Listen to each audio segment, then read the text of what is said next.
Last month, I had the brilliant idea to make a video which paid homage to a meme which has been around since, well, long before memes were memes. I think it's been around since 1943. It's the Retro Encabulator meme, which was a satirical attempt, as I understand it, by engineers to make other engineers feel like they were out of the loop. It was utterly jargon-filled, and most of that jargon was completely made up. I was motivated to make that video because I've recently gotten back into philosophy, thanks to a number of YouTubers here I really like.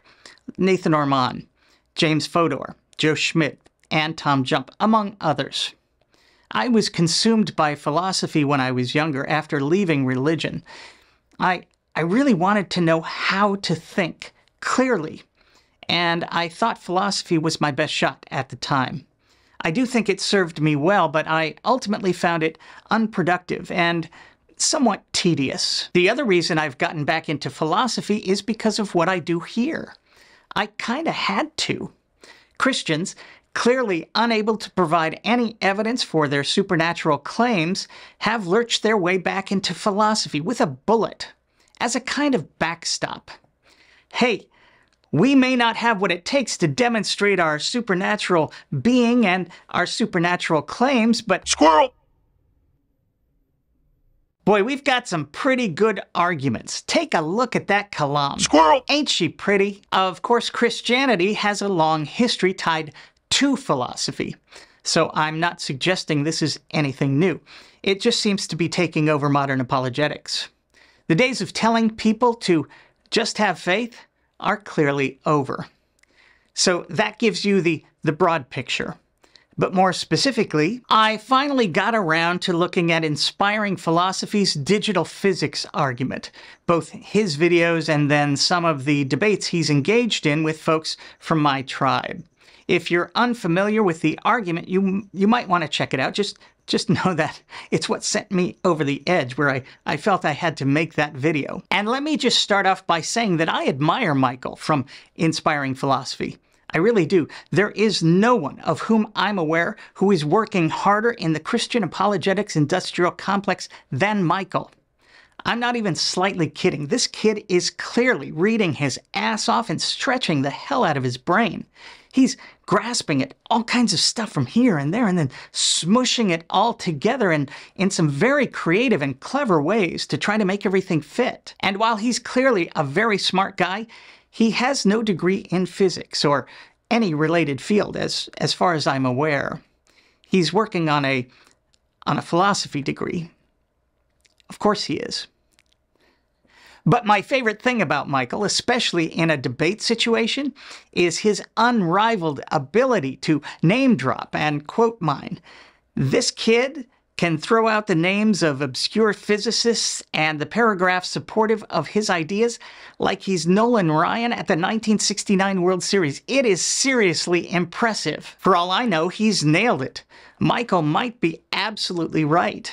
We may indeed be living in a simulation in God's mind, or some kid's computer who lives in his parents' basement. I don't know. I can't do the physics because, unlike Mike, I'm not working on a philosophy degree, which is apparently what you need to understand stuff like quantum mechanics and muster the kind of confidence Michael has in his arguments. If Michael is right, I'm sure his theory will lead us to some demonstrable, reliable, actionable knowledge of God's existence, character, and will. 'Cause what good is it to know that we're living in God's mind if we can't figure out a way to reliably know anything about this God, right? Perhaps Michael is already there and he's just using words that are beyond my comprehension.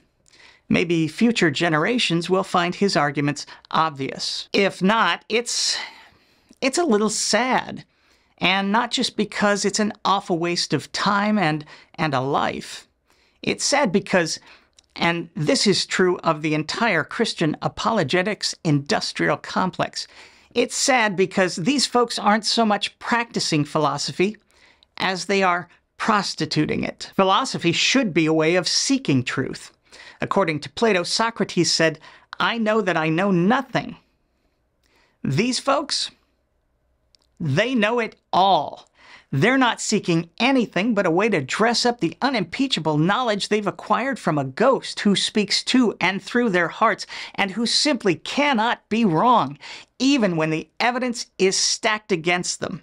Right, Bill? And my view here is that the way in which I know Christianity is true is first and foremost on the basis of the witness of the Holy Spirit in my heart, and that this gives me a self-authenticating means of knowing that Christianity is true wholly apart from the evidence. Of course not, Bill. You couldn't possibly be wrong. Isn't that the very motto of philosophy? No, it's not. Philosophy is not about defending a position, which is what apologetics is all about. Philosophy is about challenging what we presume to know. It's not a weapon to do battle with, which is what Christians are commanded to do. Put on the whole armor of God. Philosophy should be a tool for discovery, taking us beyond what we think we know. And there's just nothing for these people to discover outside their holy book and their burning bosoms, which must be defended at all costs. The term Christian philosopher is almost an oxymoron. Christianity tells us what we must think, what we must believe. And if we don't, there will be hell to pay. It's a closed system, which insulates itself from anything misaligned and puts thinking to work only to fortify and barricade.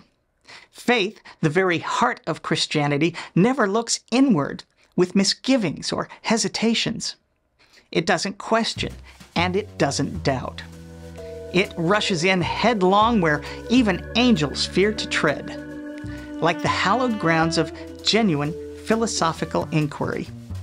Once again, I'm me. Thanks for watching.